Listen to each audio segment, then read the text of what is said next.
नमस्कार दोस्तों, teaching with Shivam में आप सभी का हार्दिक स्वागत है। सीटेट 7 जुलाई 2024 संस्कृत पेडागोजी अति महत्वपूर्ण प्रश्नों की श्रृंखला। आइए देखते हैं, पहला क्वेश्चन आपकी स्क्रीन पर है। कविता पठन पाठनस्य उद्देश्य अस्ति। कविता का पठन करते समय कविता का उद्देश्य है, यानी कविता को आप जब पढ़ते हैं तो उसका उद्देश्य क्या है। ऑप्शन ए, कविता रचनाया नियम ज्ञानम, यानी कि कविता की रचना करना और उसके नियमों को जानना। ऑप्शन बी, प्रशंसनम आनंद प्राप्तिश्चा, प्रशंसनम होना, खुशी होना और आनंद की प्राप्ति होना। ऑप्शन सी, कविताया व्याकरणगत रूप ज्ञानम, कविता के व्याकरण का रूप जानना। ऑप्शन बी, कवि विषय ज्ञानम, कवि के विषय के बारे में जानना। तो अभी कविता पढ़ने का मुख्य उद्देश्य क्या है, तो कविता का जो उद्देश्य होता है वो है प्रशंसनम, खुशी और आनंद की प्राप्ति। ऑप्शन 20 प्रश्न का सही आंसर हो जाएगा। उम्मीद करता हूं समझ पाए होंगे। आइए अगला क्वेश्चन देखते हैं। छात्राणाम शब्दावली ज्ञानवर्धनम, ज्ञानवर्धनार्थम अधोलिखितेषु कथमा प्रभावित मायोजनम स्यात्। छात्रों की शब्दावली में, जो छात्र होती हैं, शब्दावली में कौन सा ज्ञानवर्धन होता है, अधोलिखित में से कौन सा कथन प्रभावित करता है, यानी कि जो शब्दावली होती है, शब्दों का निर्माण कैसे किया जाता है। ऑप्शन ए, प्रत्येक नवीन शब्द प्रयोगेण सह वाक्य निर्माणम। ऑप्शन बी, विपरीतार्थकान पर्यावाचिकान च शब्दान स्मरणम।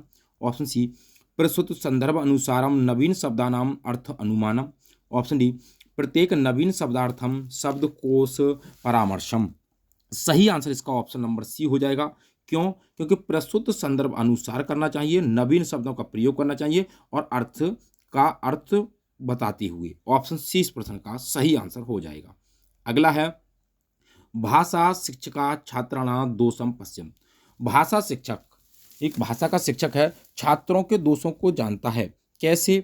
ऑप्शन ए, छात्र संशोधन संकेत रूपण के माध्यम से। ऑप्शन बी, अधिगम्य समस्या रूपेण के माध्यम से। ऑप्शन सी, अधिगम्य बाधक रूपेण के, यानी कि बाधक होती हैं, सीखना बाधक है या समस्या है या संकेत संशोधन है या अधिगम्य संकेत रूपेण, यानी कि संकेत मात्र है। तो भाषा शिक्षका छात्राण दोषन पश्यत, सही आंसर ऑप्शन नंबर डी हो जाएगा, अधिगम्य संकेत रूपेण। आइए, यह अधिगम का ये क्या सीखने का है, ये संकेत है। नेक्स्ट अगला है, शिक्षिका खाद्य विषयक पाठस्य पठनार्थम निर्देशनात् पूर्व स्व भोजन प्रवृत्ति विषये समूहेषु वार्तालापं कुरतु छात्रान् निर्दिशति एवं सा किम करोति। शिक्षिका खाद्य विषय के बारे में पढ़ाती है और निर्देश देती है कि पूर्व पहले से ही स्वभोजनम, यानी कि भोजन के प्रति समूह वार्तालाप कराती है। क्रतु छात्र निर्देश, और छात्रों को निर्देश देती है। एवं साक्यम करोती, क्या करने का निर्देश देती है। भाई, जब भोजन कर रहे हैं बच्चे तो उनको एक साथ बैठाया जा रहा है और बैठाने के बाद समूह में चर्चा की जा रही है। तो भाई, समूह में चर्चा करने के बाद क्या छात्र शिक्षिका जो है वो क्या करना चाहती है जब समूह में चर्चा होगी। तो ऑप्शन ए, पाठस्य बोधपूर्वकम पठनार्थम तान सम्मानार्थम करोति। ऑप्शन बी, कक्षागत ज्ञानेन सह विद्यार्थिन जीवन अनुभव से संबंध स्थापित। बस सही आंसर आपको मिल गया। भाई, दूर जाने की जरूरत ही नहीं है। ये कह रहा है कि विद्यार्थी ने जीवन अनुभव, बच्चे जब आपस में वार्तालाप करेंगे तो अपने जीवन का अनुभव व्यक्त करेंगे, संबंध स्थापित करेंगे। तो ऑप्शन 20 प्रश्न का सही और सटीक आंसर हो जाएगा। आइए नेक्स्ट अगला आंसर देखते हैं। भाई, अगला क्वेश्चन क्या है, भाषा शिक्षणार्थम, भाषा शिक्षण अदनेस्तु कथम व्यवहारवादस्य सिद्धांतम न रुशति। यानी कि भाषा शिक्षण का क्या चीज है जो व्यवहारवाद का सिद्धांत का अनुसरण नहीं करता। भाषा शिक्षणार्थम अंतर्निहित यंत्रम अनुकरणम दृढ़ीकरणम चा। ऑप्शन सी, कंठस्थीकरणम अभ्यास है। ऑप्शन डी, अभ्यास निर्माणम प्रक्रिया। तो भाई, ये व्यवहारवाद का क्या निर्माण नहीं करता। अब कह रहा है भाई, ये तो अनुकरण, कंठस्थीकरण, अभ्यास, निर्माण, ये तीनों के तीनों एक हैं। व्यवहारवाद जो कहता है, व्यवहारवाद नकल और अभ्यास अनुकरण पर आधारित होता है, लेकिन किस पर आधारित नहीं होता है, ये प्रश्न कहना चाह रहा है।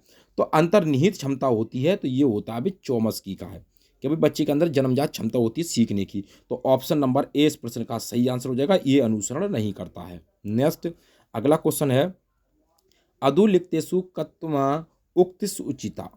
निम्न में से कौन सी उक्ति उचित है। ऑप्शन ए, कस्याचित् भाषाया ज्ञानम नाम विभिन्न परिस्थितिषु तस्या भाषा व्यवहारा। ऑप्शन बी कस्याचित् भाषाया ज्ञान नाम तस्या भाषाया सर्वेषा शब्दान ज्ञानम। ऑप्शन सी कस्याचित् भाषाया ज्ञानम नाम तस्या भाषाया शुद्ध व्याकरणस्य ज्ञानम। ऑप्शन डी कस्याचित् भाषाया ज्ञानम नाम तस्या भाषा लेखनस्य ज्ञानम। उक्त उचित आपको बतानी है उक्ति, उक्ति जो है वो उचित हो, सही हो, तो सही आंसर ऑप्शन नंबर बी हो जाएगा। कस्याचित् भाषा ज्ञानम, भाषा का ज्ञान, नाम तस्या भाषा सर्वेशा, सर्वेशम शब्द ज्ञानम, सभी शब्दों का ज्ञान होना। नेक्स्ट अगला क्वेश्चन है लेखन कौशल विकास समग्र। लेखन कौशल के विकास में शिक्षिका मुख्यतः अवधारित क्या होता है? लेखन कौशल क्या है भाई?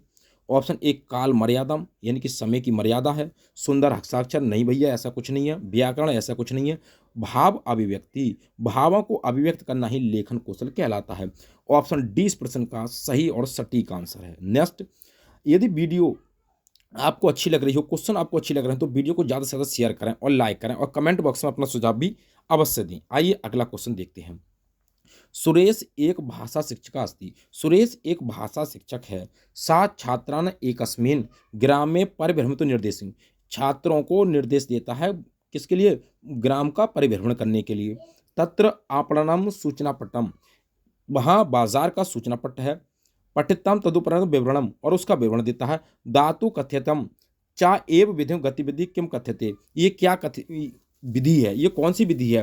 भाई सूचना पट्ट भी है, वहाँ पर भी बाजार भी है और बच्चों को भ्रमण करने के लिए निर्देश देता है। तो ये परियोजना कार्य में हो रहा है, पठनम है, भाषणम है, ये लेखनम है। तो ये जो है सही आंसर ऑप्शन नंबर ए हो जाएगा। परियोजना कार्य बोलते हैं इसे, अभी भ्रमण पर ले जाना।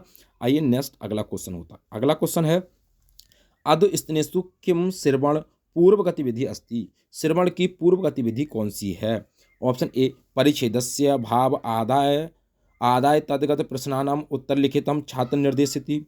ऑप्शन बी शिक्षिका प्रस्तुत विषय जीवन अनुभव विषय चा छात्रम किम जानति इति प्रश्न कुर्यात्। सही आंसर आपको बताना भाई, इसका जानने की जरूरत ही नहीं है, जीवन अनुभव विषय आ जाए भैया। जीवन यानी कि जीवन से जोड़ते हुए बच्चे को पढ़ाना है, तो ऑप्शन नंबर 20 प्रश्न का सही आंसर हो जाएगा। नेक्स्ट अगला क्वेश्चन है गीता एक कथा संग्रह पढ़ती। गीता नाम की लड़की है, वो एक कथा संग्रह पढ़ती है। तो एवं प्रकारम पठनम कथ्यति, ये किसका प्रकार है? ऑप्शन ए परीक्षार्थम पठनम यति। ऑप्शन बी आनंदार्थम पठनम यति। ऑप्शन सी विशदार्थम पठनम यति। ऑप्शन डी सूचना प्राप्तिक्षता इति। तो सही आंसर आपका ऑप्शन नंबर बी हो जाएगा, आनंद पठनार्थम यति। Option number B correct answer है। आइए अगला क्वेश्चन देखते हैं। रचनात्मक कक्षाया कंस्टिट्यूटिव क्लासरूम, यानी कि रचनात्मक कक्षा में कविता पाठन समय शिक्षक, कविता का पाठन करते समय शिक्षक क्या बताता है? तो शिक्षक बताने की कोई आवश्यकता नहीं है, भाई समूह चर्चा कराएगा, कविता पढ़ी जाएगी। तो भैया ऑप्शन नंबर ए सही आंसर हो जाएगा। समूह चर्चा कविता में अधिकृतम स्वयंत्रम स्वयंतव्य प्रादांतोम छात्राम निर्देशम, यानी कि समूह चर्चा कराई जाए। ये नहीं होगा पुनरावृत्ति ना हो, ना कंठस्थीकरण हो, ना अभ्यास हो, भैया ये नहीं होंगे भैया। ऑप्शन नंबर ए सही आंसर हो जाएगा। अगला क्वेश्चन है अद स्नेतु केन त्रिभाषा सूत्रम संस्कृतम, यानी कि किसने त्रिभाषा सूत्र प्रस्तुत किया था? ऑप्शन ए भारतीय शिक्षण आयोग। ऑप्शन बी चट्टोपाध्याय आयोग। ऑप्शन सी कोठारी आयोग। ऑप्शन डी हंटर आयोग। तो त्रिभाषा सूत्र किसने दिया था? सही आंसर ऑप्शन नंबर सी हो जाएगा, कोठारी आयोग ने दिया था। सी ऑप्शन इसका करेक्ट आंसर है। नेक्स्ट अगला क्वेश्चन है सर्वेशा बालानां जन्मम एवं, सभी बालकों का जन्म भाषा अधिग्रहण से अंतर्निहित शक्ति विद्यते, अंतर्निहित शक्ति होती है।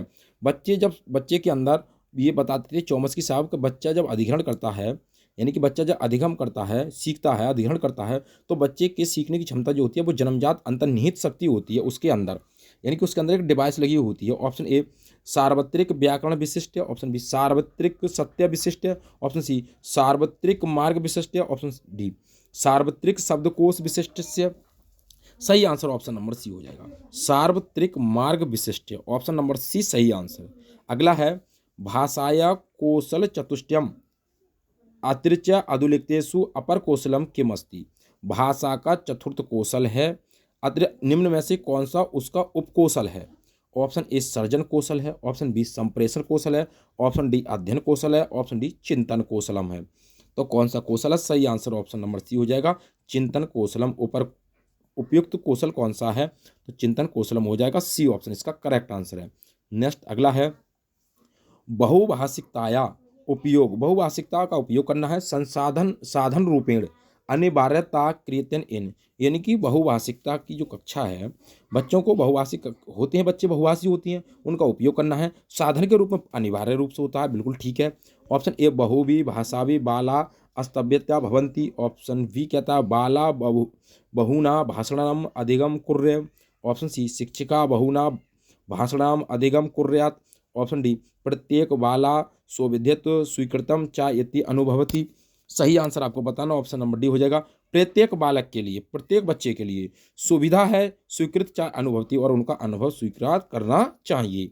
डी ऑप्शन इसका सही आंसर है। अगला है जलम इति पदस्य पर्यायो भवति। जल शब्द का पर्यायवाची है समीपम है, दुग्धम है, नीरम है या दूरम है। तो जल शब्द का पर्यायवाची, इसका सही आंसर ऑप्शन नंबर सी हो जाएगा, नीरम होता है भाई, सी ऑप्शन इसका करेक्ट आंसर है। आइए अगला क्वेश्चन देखते हैं। सर्वविदित पदस्य पर्यायो भवति। सर्वविदित पद का पर्यायवाची शब्द है। ऑप्शन ए सर्वे ज्ञाता, ऑप्शन बी मया ज्ञाता, ऑप्शन सी त्वया ज्ञाता, ऑप्शन डी मात्रा ज्ञाता। तो सर्वविदित पद का जो पर्यायवाची शब्द है वो हो जाएगा सर्वे ज्ञाता। ऑप्शन नंबर ए इस प्रश्न का सही आंसर है, सर्वे ज्ञाता। ऑप्शन ए इस प्रश्न का करेक्ट और सटीक आंसर है। तो उम्मीद करता हूं दोस्तों संस्कृत पेडागोजी से संबंधित जो महत्वपूर्ण प्रश्नों की श्रृंखला थी आपको पसंद आई होगी। यदि वीडियो पसंद आई हो तो वीडियो को ज़्यादा से ज़्यादा शेयर करें और लाइक करें, और कमेंट बॉक्स में अपना सुझाव अवश्य दें। चैनल पर नए हैं तो चैनल को सब्सक्राइब करें। ऑल द बेस्ट, थैंक्स, जय हिंद, जय भारत।